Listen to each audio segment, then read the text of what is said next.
1991 වසරේදී පෑලියගොඩ ප්‍රදේශයේ වගුරු බිමක් ආශ්‍රයෙන් කාන්තා මළසිරුරක් හමු වෙනවා.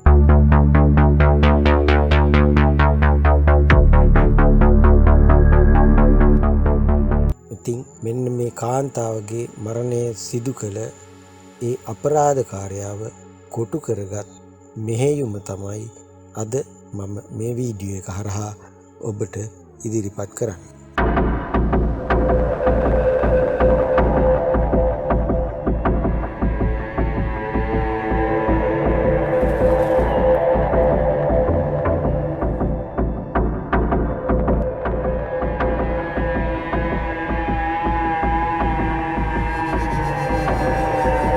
ඉතින් මේ මළසිරුර පිළිබඳ විමර්ශනය කරන පොලිස් නිලධාරීන්ට ඒ මළසිරුර ආසන්නයේ තිබිලා බස් ටිකට් එකක් හමු වෙනවා.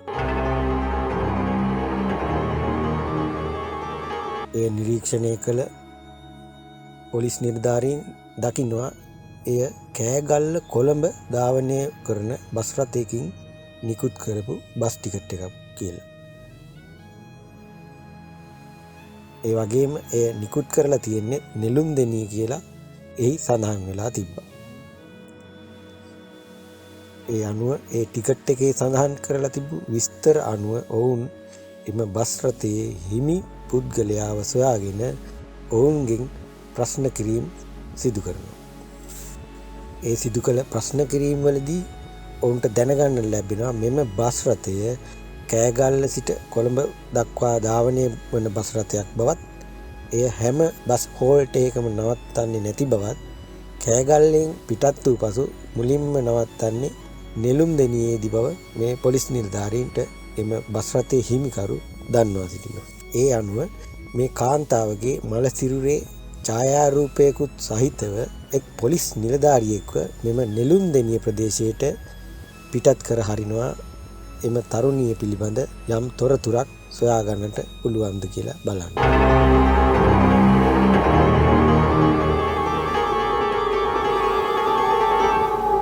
මෙලෙස එම ප්‍රදේශයෙන් විස්තර සොයා බැලීමේදී එම පොලිස් නිලධාරියාට දැනගන්නට ලැබෙනවා එම ඡායාරූපයේ සිටින කාන්තාව නෙළුම්දෙණිය ප්‍රදේශයේ පදිංචි බවත්, ඇයගේ මවත් ඇයගේ දියණියත් සමග එම ප්‍රදේශයේ ජීවත් වුණු බවත්, මේ වන විට ඇය කොළඹ බෝඩිමක නතර වී ගාමන්ට් එකක රැකියාව කරන බවත්, ඇය සඳුදා පාන්දර එම කෑගල්ලෙන් පිටත් වෙලා බෝඩිමට ගිහින් රැකියාව කරලා ආයෙත් සති දෙකකට වගේ පස්සේ තමයි ඒ නෙළුම්දෙණියට පැමිණෙනවා කියලා පොලිස් නිලධාරියාට දැනගන්නට ලැබුණේ. ඉතින් මේ මරණය සිදු වෙලා තිබුණෙත් සඳුදා දිනයක. ඒ අනුව ඒ තරුණියගේ මව කැඳවා එම මළසිරුර ඇයට පෙන්වීමෙන් පසුව ඒ තමාගේම දියණිය බව ඒ මව විසින් හඳුනා ගන්නවා.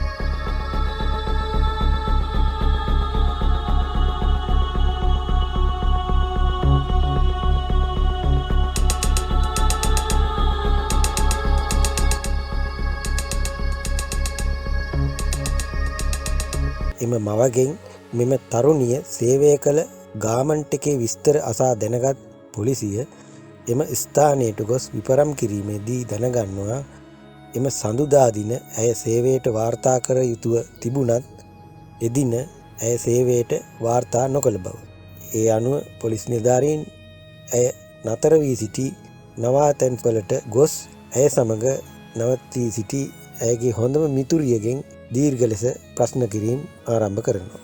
මෙලෙස දීර්ඝ ලෙස ප්‍රශ්න කිරීම වලදී ඇය පවසනවා මේ මිය ගොස් සිටින තරුණිය දමිළ තරුණයෙක් සමග සම්බන්ධයක් තිබුණු බවත්, නමුත් ඔහු කොහේ සිටිනවාද යන්න තමන් නොදන්නා බවත් ඇය මේ පොලිසිය ඉදිරියේ ප්‍රකාශ කළා.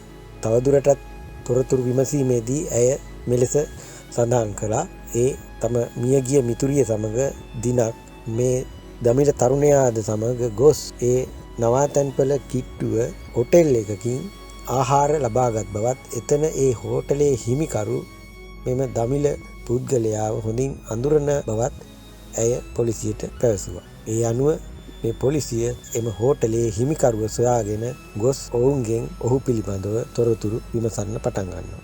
එහිදී එම හෝටල් හිමිකරු ප්‍රකාශ කර සිටියා ඔහු එම ධර්මීය තරුණයාව හඳුනන බවත් ඔහු තේ කර්මාන්ත ශාලාවක සුපර්වයිසර් කෙනෙක් හැටියට සේවය කරන බවත් පොලිසිය හමුවේ ඔහු ප්‍රකාශ කර සිටියා. ඒ අනුව මේ පොලිස් නිලධාරීන් එම දමිළ තරුණයාව සොයාගෙන ගොස් ඔහුව අත්අඩංගුවට ගත්තා.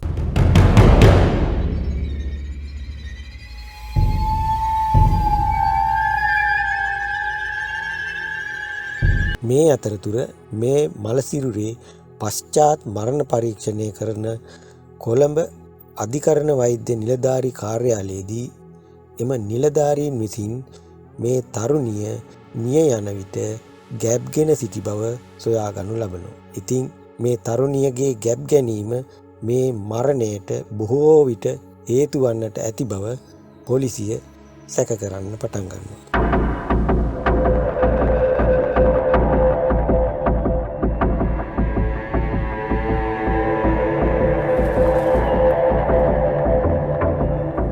ඉතින් පොලිසිය විසින් මේ සියලුම විස්තර අනාවරණය කරගෙන තිබූ නිසා එම තරුණයාට තවදුරටත් මේ සිදුවීම පොලිසියෙන් වසන් කිරීමට නොහැකි බව වැටහීම ඔහු විසින් එම මරණය සිදු කළ ආකාරය පාපොච්චාරණය කරා.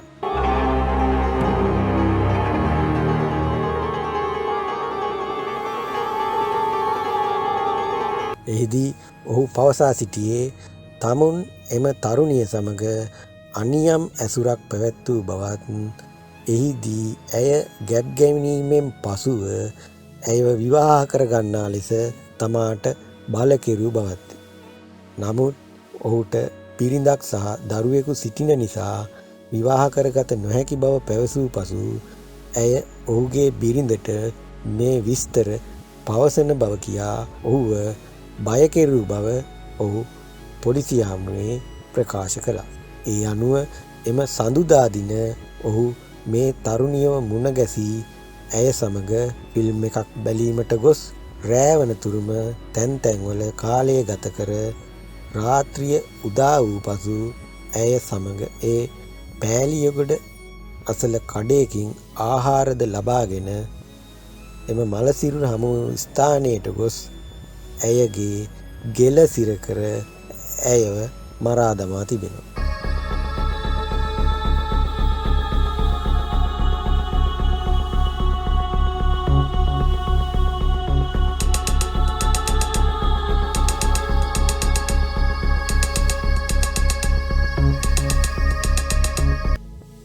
ඉතින් ඔන්න ඔහොමයි එම තරුණයා විසින් මේ අහිංසක තරුණියව ඝාතනය කරලා තියෙන්නේ. අධිකරණයේදී මේ නඩුව විභාග කිරීමේදී ඔහුට සාවද්‍ය මනුෂ්‍ය ඝාතනය යටතේ මුල් අවස්ථාවේදීම වරද පිළිගත් නිසා බරපතල වැඩ සහිතව අවුරුදු 10ක සිරදඬුවම් නියම වුණා. තවද එම මියගිය තරුණියගේ මවට සහ දියණියට වන්දි මුදලක් ගෙවීමටද ඔහුට නියම කෙරුණා.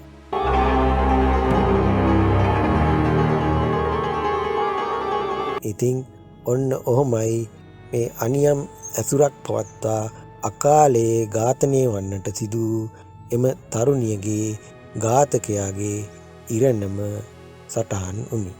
ඔබට මේ ගැන මොකද සිතෙන්නේ? ඔබගේ අදහස් පහලින් කමෙන්ට් කරන්න. එහෙනම් ඔබට සුබ දවසක්.